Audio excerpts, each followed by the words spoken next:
finally coming to Play Anywhere, which has needed to be there for a while. That's coming June 2nd. That's coming June 2nd. Those are just like some smaller things that have been going on. So there's like a couple of other, there's some stuff here that I want to talk about. So let's talk about this. Okay, so there's a nut. So we have lots of inside.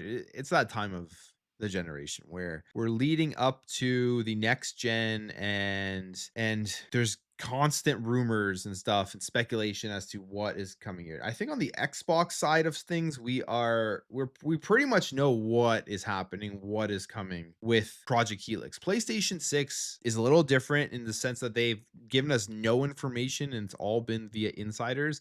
There's still the question as to whether PS6 is even going to come out in 2027. I think it will. I don't think they want to wait, but at the same time, you look at the recent price hikes for the PS5 Pro. Maybe with everything that's happening and the prices going up, they are kind of be forced to wait, because selling a PS5 Pro at $900, where does that slot them in with the PlayStation 6? You have to guess that it is at $900. I don't see how they can sell the PlayStation 6 for less money than the PlayStation 5 Pro, unless one of two things happen.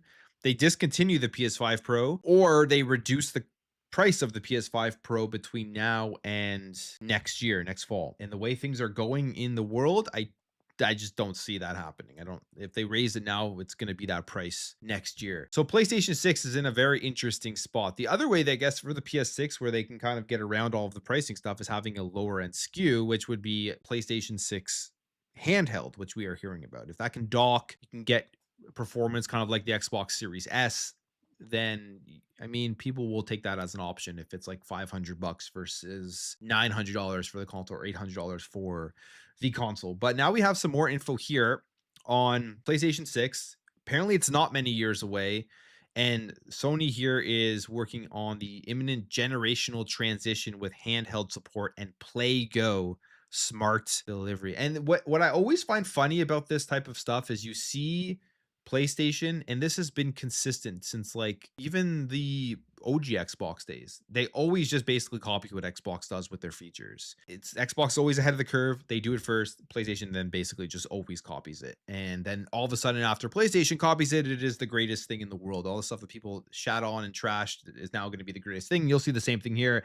Smart delivery, the handhelds, and all this stuff that Xbox has already been doing and done very good. Like smart delivery is phenomenal. You remember at the beginning of this generation, PlayStation had issues with people were buying and downloading the PS4 version of the games on their PS5. They hadn't worked any of that stuff out before the launch of the PS5. Now it's going to be like, oh, look how great this feature is. Kind of like when Apple does stuff. Apple does stuff always after Android and other companies do stuff, and then it becomes the greatest thing in the world. Here it is. PlayStation 6 is not many years away. Leaks suggest Sony is working on imminent generational transition with handheld support and PlayGo smart delivery, which, I mean, we've already had this, but we have, in the past few weeks, we heard the PlayStation 6 could be delayed way past late 2027, early 2028 release window due to the current challenging economic conditions, but multiple leaks from Moore's Law is dead. And I think he just put out a video yesterday with some more information on this stuff, indicate that the system is right around the corner. And as Sony is actively working on imminent generational transition. According to the sources, work on power save mode is proceeding in a way that makes it 100% clear that it is a Trojan horse for supporting PlayStation 6 handheld, according to the leaker. Power save mode, so I guess just running games in a lower powered state, that will be obviously important if you are having a handheld. One of the major things to me with handhelds that has gotten better, it's getting improved upon, and I think we'll just continue to see it get better, just like what we've seen with cell phones and smartphones and their batteries is the battery life. Like, how can you make sure that the battery life lasts a reasonable amount of time so you're not always plugged into a wall? So I believe that is what they're going to be very much focusing on. So that's in the works. And they say using a recreation of a diagram from Sony's guidelines to game developers for supporting power save mode in current games, the leaker demonstrates how the guidelines for how to thread the cores for this mode lines up perfectly with the leak specifications of the handheld. 4 Zen 6C cores, 2 Zen 6 low power cores. And these findings are extremely interesting for a very good reason. Using fewer threads doesn't yield a significant power savings compared to running at lower clock speeds.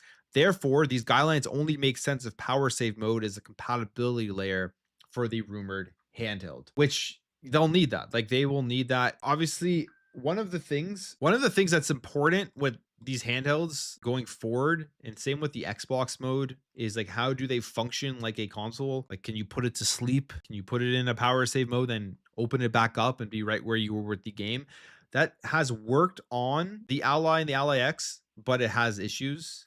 And that needs to be something that's like perfectly streamlined when Project Helix does come out, or if they announce another handheld and all that, and they continue to update it.